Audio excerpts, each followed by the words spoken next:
The town of Raven Rock now has nothing limiting its expansion, and it has 2 guards to protect it. It's sort of amazing that this place has sprung up in this spot where there was nothing a few months ago. Though I don't like roughing it in the wilderness, I can almost see the appeal in creating something from the bare forest. What will Raven Rock be in a century from now? I'd like to return and see it for myself. Maybe it will be abandoned for all I know. The lifeblood and reason for its being is in the ebony mine. If the mine holds enough ebony for the town to keep going, then there wouldn't be a reason to abandon it. But they should really diversify what they do here just in case, such as being the only place to trade goods from the continent on the island of Solstein could really help. There might always be an imperial fort and a Nord village or two, but having a market to buy things from Cyrodiil could keep Raven Rock on the map permanently, at least for a map of Solstein. Morrowind and Skyrim could also bring in goods to the little port as well. The Skull could sell pelts and any blacksmithing equipment that they make, since it's not an easy place to grow crops. Buying grains, vegetables, and fruits from the marketplace in Raven Rock could help them too. All in all, if the colony town is managed right, it could be the heart of Solstein. I only wonder why the Empire decided to set it up now and not ages ago. Perhaps they were not aware of the ebony to be had there until recently? The only issue we have now is poor management, and that could come from Falco, or more likely from higher above him in the East Empire Company, in the form of Carnius Magius. Yes, something will have to be done about that Enwa.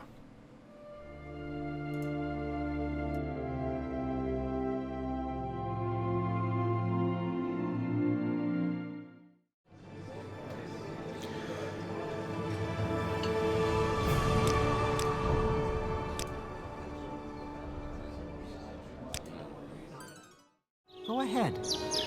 Well, it's a new morning. Time to go search for one of these barrows.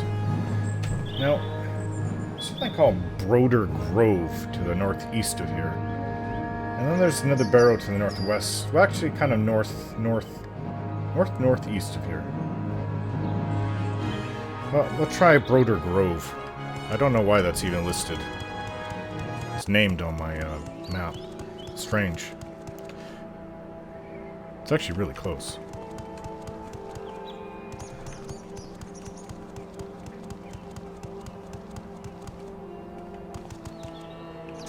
Berserker. I hate killing Nord women. Naked Nord women. I'll see you dead. Wow. That was a really good shot.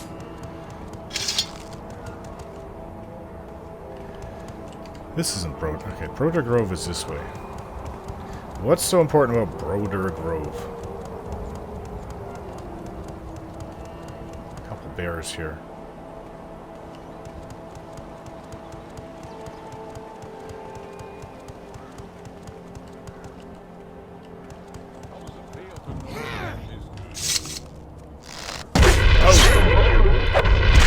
That's a tough one.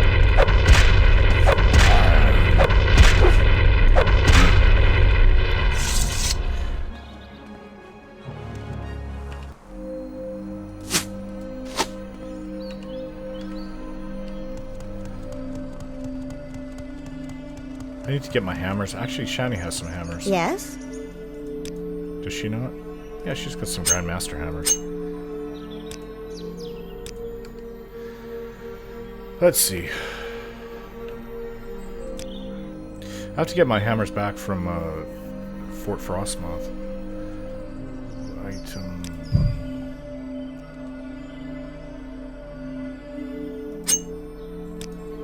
Okay, let's use these hammers before we go in.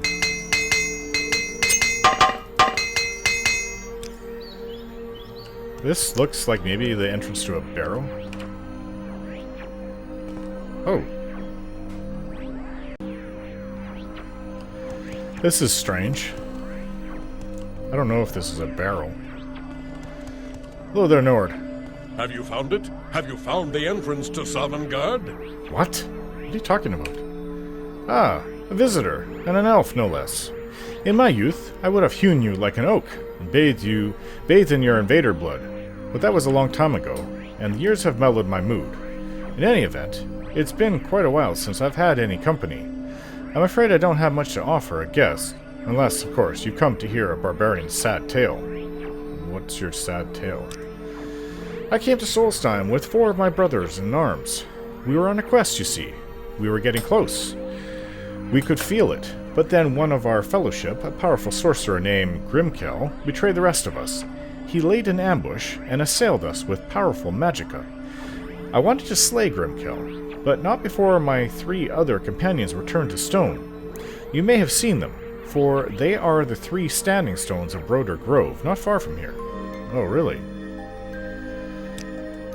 Broder Grove is where Grimkel ambushed us. My friends were turned to stone on that very spot, and there they remain, a monument of betrayal. I too was caught in the spell, but thought I had been spared its effects. I was wrong. Instead of killing me like it did my friends, Grimkel's magicka turned me into living stone. You see, these events did take place 500 years ago. I have remained here ever since, and here I will stay until I finally find the entrance to Sovngarde. That's a little bit of a strange tale. You were turned to stone, but how did you turn back? Isn't Sovngarde where Nords go to die? Sovngarde is the name of the fortress erected by the god Shor as a gift to the valiant. It is said that if a Nord can locate the hidden entrance to Sovngarde, they can dwell in its mead-filled halls forever. That's the quest we were on, you see. It's why Grimkel betrayed us, why he tried to turn us all into stone. He was attempting to create his own magical portal to Sovngarde. Now Grimkel is dead, as rare as are my friends, and I've failed in our quest. Well, how do you expect to find Sovngarde? It's just a place where your soul goes when you die. You're talking about a physical entrance. That doesn't even make any stupid Nord. Don't you understand? For 500 years I have searched for the entrance to Sovngarde. I have been all across the Empire and back, but I cannot find it. Once my friends and I served Ysgramor and counted ourselves among his 500 companions. We helped drive the elves out of Skyrim. We earned our place in Sovngarde. If in your travels you discover the entrance to Sovngarde, let me know, and I will be forever in your debt. I have tried and failed. You know what? I don't even... One place after another. I just want to see if there's anything that can tell me about... Oh, there's a Reikling.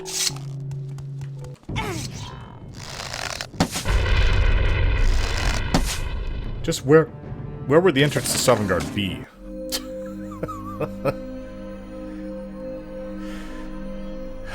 I don't think that I'm going to even bother with this one.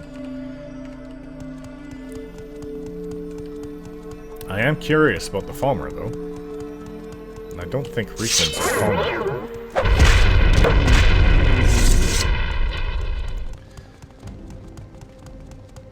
If he actually killed the Falmer, wouldn't he be able to tell me?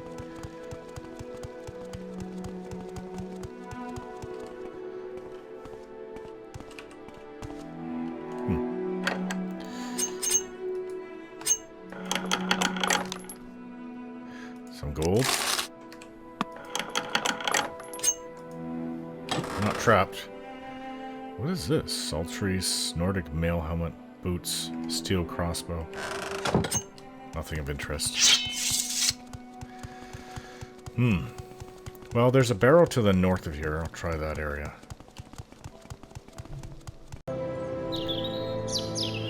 These were his companions, these 3 stones?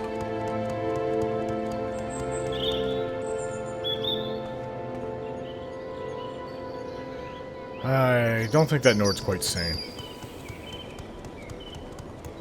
Okay, so according to the map, northwest of here, there's another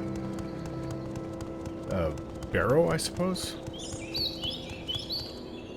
Could this be it? Oh, there's a bunch of wolves here.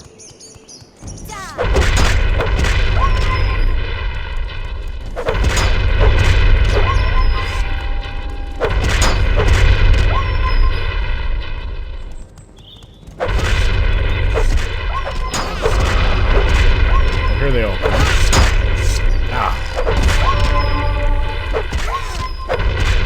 This is going to be fun. Is there more?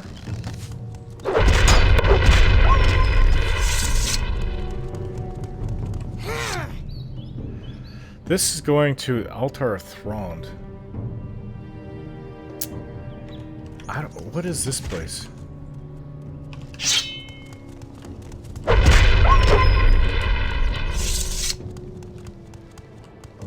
This kind of looks like a barrel. Squealing bristleback.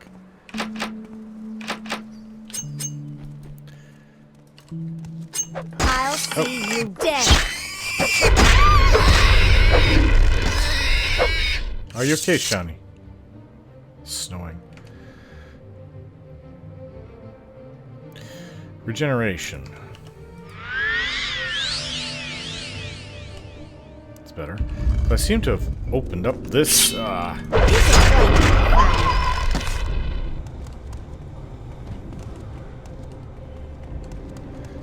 Very pressurized in here. Saw some more stall room back there.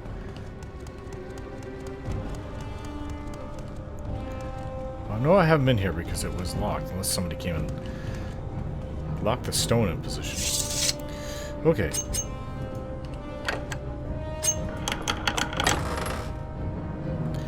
What proof could I bring? Oh, interesting robe.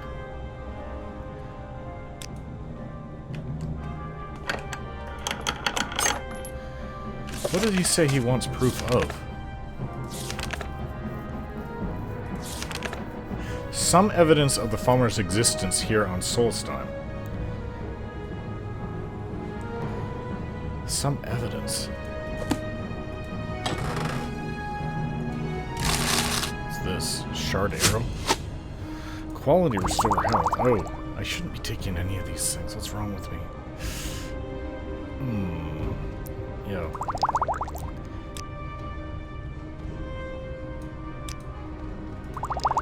I don't feel comfortable doing this. Is it just like 3 gold?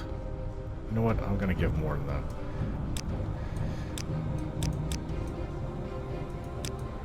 It's not right that I do this to the barrel. Where's that arrow?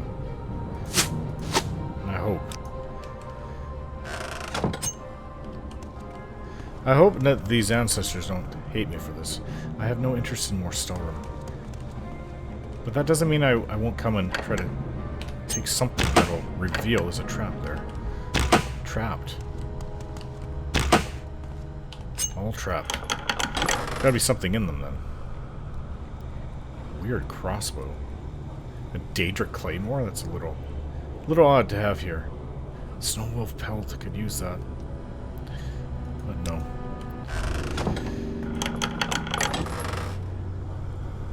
Helm of Bear Scent. Only a Nord would want to wear that. There's books here. Wolf Queen. Unripened Belladonna Berries.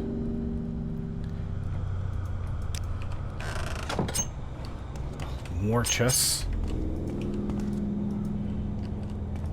No traps that I can find.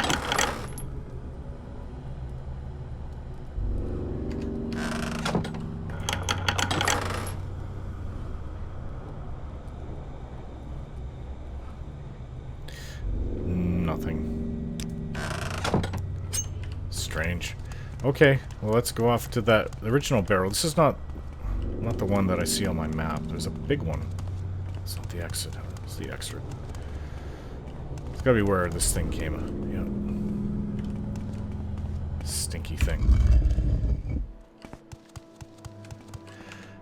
It should be right to the northwest of here.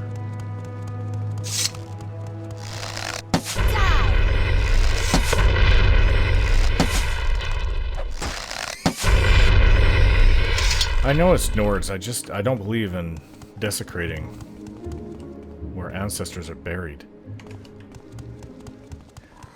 This is going to be fun.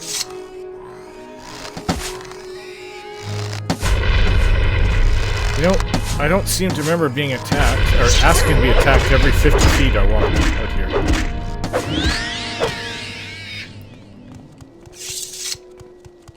More wolves. It should be somewhere around here.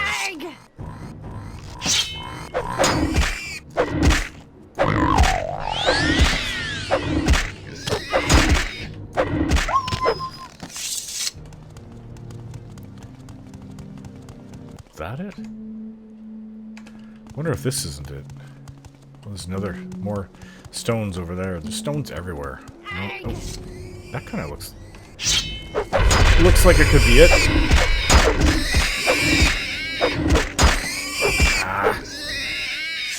The thing is, I'm not wearing my really good adamantium armor everywhere. Their weak attacks get through.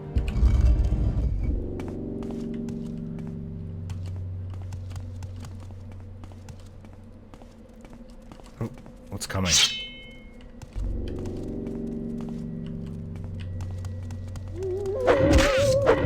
Oh, that's creepy. Oh, what is this? It's a book. What's this? Spear? This book. I can read it. It's in Cyrodiilic. Fall of the Snow Prince. An account of the Battle of the Mostring, has transcribed by Lokheim, chronicler to the chieftain Ingelder, White-Eye. From whence he came, we did not know, but into the battle he rode, on a brilliant steed of pallid white. Elf we called him, for elf he was, yet unlike any other of his kind we had ever seen before that day. His spear and armor bore the radiant and terrible glow of unknown magica, and so adorned this unknown rider seemed more white than warrior. What troubled, nay, frightened us most at that moment was the call that rose from the elven ranks. It was not fear, but not wonder, but an unabashed and unbridled joy, the kind of felicity felt by a damned man who has been granted a second chance at life. For at that time, the elves were as damned and near death as they ever had been during the great skirmishes of Solstheim. The Battle of the Mostring was to be the final stand between Nord and Elf on our fair island. Led by Ysgramor, we had driven the elven scourge from Skyrim, and were intent on cleansing Solstheim of their kind as well. Our warriors, armed with the finest axes and swords Nord craftsmen could forge, cut great swaths through the enemy ranks. The slopes of the Mostring ran red with elf blood. Why, then, would our foe rejoice? Could one rider bring such hope to an army so hopeless? To most of our kind, the meaning of the call was clear, but the words were but a litany of elven chants and cries. There were some among us, however, the scholars and chroniclers, who knew well the words and shuddered at their significance. The Snow Prince is come. Doom is at hand. There was then a great calm that overcame the elves that still stood. Through their mass the Snow Prince did ride, and as a longboat slices the icy waters of the Fjölding, he parted the ranks of his kin. The magnificent white horse slowed to a gallop, then a trot, and the unknown elf rider moved to the front of the line at a slow, almost ghost-like pace. A Nord warrior sees much in a life of bloodshed and battle, and is rarely surprised by anything armed combat may bring. But few among us that day could have imagined the awe and uncertainty of a raging battlefield that all at once went motionless and silent. Such is the effect the Snow Prince had on us all, for when the joyous cries of the elves had ended, there remained a quiet known only in the solitude of slumber. It was then our combined host, elf and Nord alike, were joined in a terrible understanding. Victory or defeat mattered little that day on the slopes of the Mostring Mountains. The one truth we all shared was that death would come to many that day, victor and vanquished alike. The glorious Snow Prince, an elf unlike any other, did come that day to bring death to our kind, and death he so brought. Like a sudden, violent snow squall that rends travelers blind and threatens to tear loose the very foundations of the sturdiest hall, the Snow Prince did sweep into our numbers. Indeed, the ice and snow did begin to swirl and churn about the elf, as if called upon to serve his bidding. The spinning of that gleaming spear whistled a dirge to all those who would stand in the way of the Snow Prince, and our mightiest fell before him that day. Ulfgi and Vilhand, Strom the White, Frida Oakenwand, Heimdall the Frenzied, all lay dead at the foot of the Mostring Mountains. For the first time that day it seemed the tide of battle had actually turned. The elves, spurred on by the deeds of the Snow Prince, rallied together for one last charge against our ranks. It was then, in a single instant, that the Battle of the Mosring came to a sudden and unexpected end. Finna, daughter of Joffreyr, a lass of only 12 years and squire to her mother, watched as the Snow Prince cut down her only parent. In her rage and sorrow, Finna picked up Joffreyr's sword and threw it savagely at her mother's killer. When the elf's gleaming spear stopped its deadly dance, the battlefield fell silent, and all eyes turned to the Snow Prince. No one that day was more surprised than the elf himself at the sight that greeted them all. For upon his great steed, the Snow Prince still sat, the sword of Joffreyr buried deep in his breast. And then he fell, from his horse, from the battle, from life. The Snow Prince lay dead, slain by a child. With their savior defeated, the spirit of the remaining elven warriors soon shattered. Many fled, and those that remained on the battlefield were soon cut down by our broad Nord axes. When the day was done, all that remained was the carnage of the battlefield, and from that battlefield came a dim reminder of valor and skill, for the brilliant armor and spear of the Snow Prince still shone. Even in death, this mighty and unknown elf filled us with awe. It is common practice to burn the corpses of our fallen foes. This is as much a necessity as it is custom, for death brings with it disease and dread. Our chieftains wish to cleanse Solstheim of the elven horde, in death as well as life. It was decided, however, that such was not to be the fate of the Snow Prince. One so mighty in war, yet so loved by his kin, deserved better, even in death, even if an enemy of our people. This is where I can actually respect the Nords quite a bit. And so we brought the body of the Snow Prince, wrapped in fine silks, to a freshly dug barrow. The gleaming armor and spear were presented on a pedestal of honor, and the tomb was arrayed with treasures worthy of royalty. All of the mighty chieftains agreed with this course, that the elf should be so honored.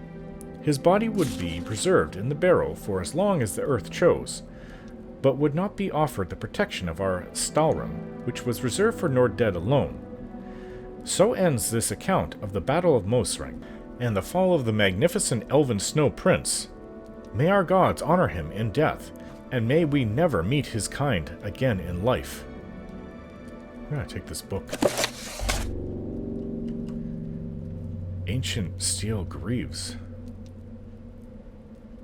Spear of the... This has got to be the spear the Snow Prince used. Ancient spear, from the look of it. Oh. Well, I don't think that my own ancestors will care, but it just doesn't seem right to desecrate it like this. I feel bad. This armor's so old, though. A lot of it's rusted. It's not even usable. Probably have to smelt the whole thing down and restart. But I assume that this is the spear of the Snow Prince. Between the book and this, that Altmer, what was his name? It's snow on my journal. Athellor, that's right. This should appease him. I wonder what he'll say. Okay, let's return to Raven Rock. Almost seems like they're putting up a rock wall here. Well, I don't ask about all the details of what's happening in this town, but Falco will tell me if there's a need of anything. They should put up a wall around it and have towers so they can see what's going on. Oh, it's not to Falco I go, it's here. I was just thinking. Another assignment Falco sent me, I'm but it's not. listening. Go ahead. Come on, Shani. Eat more vegetables, he says. Turnips. I'm up to here with turnips. Okay. I thought she said originally, go ahead, eat more vegetables. Where's that elf? An honor, to be sure. Athellor, I've returned with some things.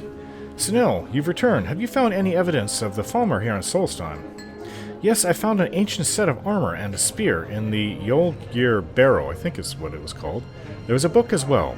The Fall of the Snow Prince. The description of the title character is rather interesting. Fall of the Snow Prince, you say? Fascinating. Let me see it. Yes, amazing.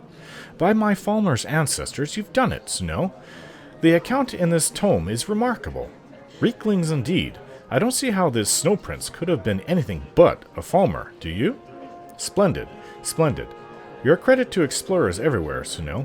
Here's the gold, as promised, and thank you. Yeah, this spear is way too long for a little Reikling who's half our size to... not even half our size to wield. And the armor there was armor that someone my size or your size would be wearing. It just stood there, holding its tail and whispering. What did it say? Falmer are not Reiklings. Falmer are something else that I haven't seen. I assume that they're white-skinned elves, but... don't know. Don't forget to like, share, and subscribe.